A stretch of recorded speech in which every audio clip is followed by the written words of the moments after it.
Hi guys! Welcome sa first lesson ng Nexus Catch-Ups General Physics 2. And sa first lesson, pag-uusapan ang electrical charges. So this lesson is an introduction to electricity. And kapag sinabi electricity, ito agad yung pumapasok sa utak. Pero in reality, electricity is nasa lahat na ng gamit ngayon. Kasi nasa modernized world tayo. So let's dig deep kung ano ba talaga electricity and its electrical charges. First things first, ang definition muna ng electricity. Based on the lesson, electricity is defined as the collective term describing the phenomena associated with the interaction between electrically charged objects.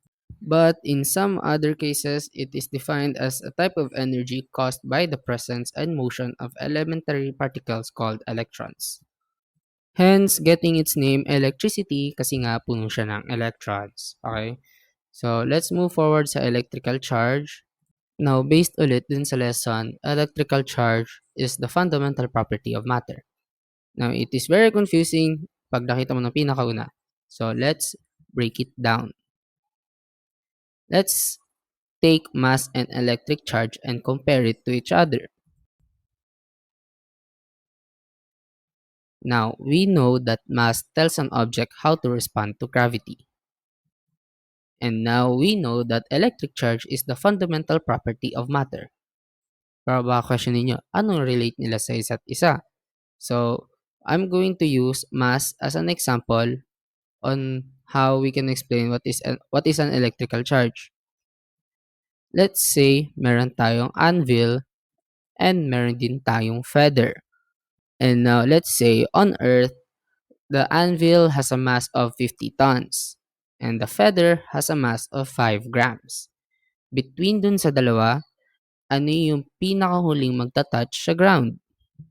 Basic lang ang sagot. Now, ang sagot doon is yung feather.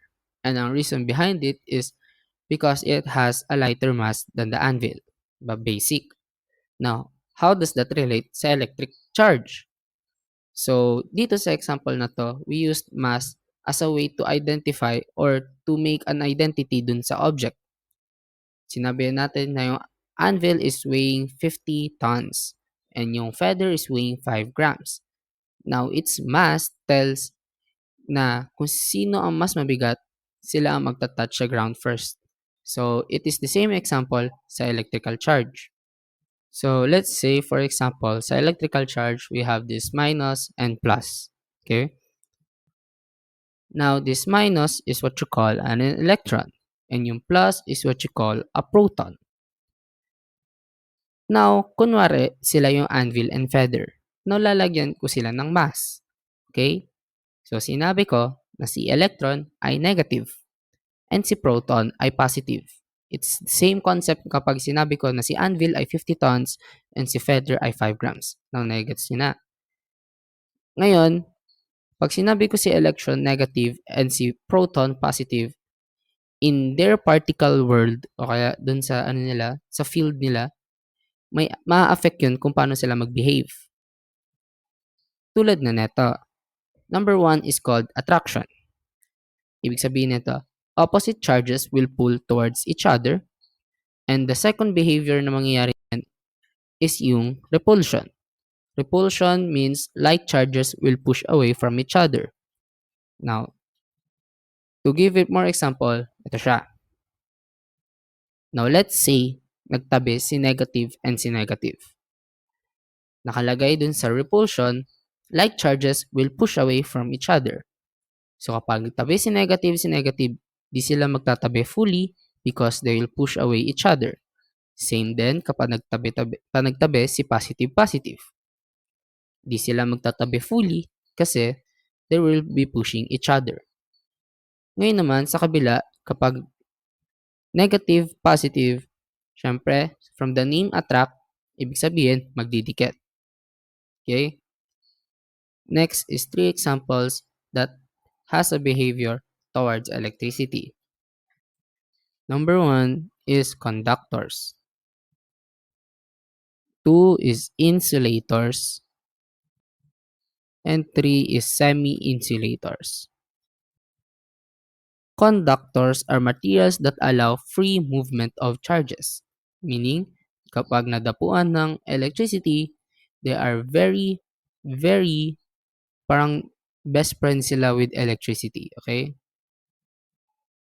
Sunod naman ay ang insulators. These are materials that don't allow free movement of charges. Meaning naman nito is yung basically kabaliktaran ng conductors. If ang conductors ay ang best friend nila ay electricity, insulators naman ay hindi. Meaning, electric charges cannot go through them, therefore not making any electricity. Lastly is semi-insulators, and these are materials that is in between being a conductor and insulator. From the name semi-insulators, kaya di nasa gitna. Okay? They are not that good, at the same time they are not that bad. Moving on is properties of electric charge. Now we have three columns here. For column number 1 is the charge force law. Column number 2 is quantized into units. And column number 3 is conservation of change. For charge force law, basically niyan, nandyan ng attraction and repulsion. Okay? So, that is the charge force law. For column number 2, quantized into units, we have this formula. Q equals N times E, where Q means charge, N means integer, and E means charge of an electron. That formula is actually used to find or quantize the charge of an object. And the SI unit of electric charge is C, which stands for coulombs. For the last column is the conservation of change. Nakalagay dito is the net charge of an isolated system remains constant. In simpler terms, kung ano yung total net charge, it remains constant or hindi nagbabago no matter kung mangyari man yung element sa loob. Kunyari like, I have 5 apples, my best friend has 5 apples. In total, we have 10 apples. Now, if I am the positive, he is the negative, he suddenly have 9 apples. What happens to me? I only have 1 apple left. Why? Because the total apples has to stay within 10. Okay? So that is the same for charges in an isolated system. The total net charge of it will be constant no matter what. Now, as a bonus, bibigay ko na rin ang mass of particles, specifically yung subatomic particles, which is the electrons, protons, and neutrons. For the electrons, we have negative 1.602176634 times 10 raised to the power of negative 19 coulombs. Protons naman is the same, and neutrons has a mass of 0 coulombs. For the kilograms, we have positive 9.1093837 times 10 raised to the power of negative 31 kilograms for the electrons, and we have 1.67262192 times 10 raised to the power of negative 27 kilograms for the mass of protons, and for the neutrons naman is 1.674927 times 10 raised to the power of negative 27 And kilograms. that Is all for the lesson 1 of Nexus Catch-Up's General Physics number 2. Thank you for listen.